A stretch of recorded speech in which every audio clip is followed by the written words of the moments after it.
Hey everyone, in this video guys I'm going to be showing you how you can create variable angle drafts in CATIA, okay? Hey everyone, do not forget to hit that subscribe button to join the Solving Engineer community, okay? And now, let's get started.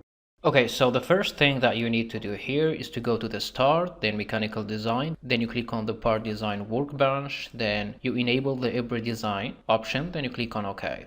Next, you click on the XY plan, then you click on sketch.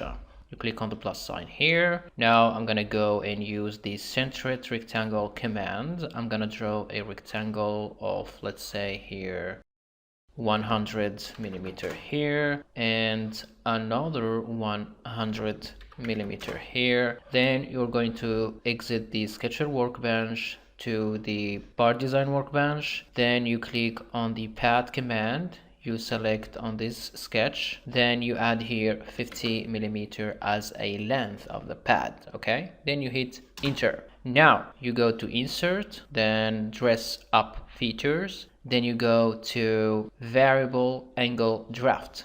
Now for the face to draft will be this face, and for the neutral element will be the top face, okay?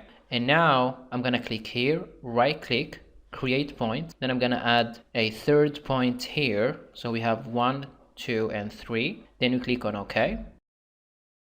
For the first angle I'm gonna add 7 degree. For the second angle I'm gonna add 10 degree, and for the third angle I'm gonna add 20 degree.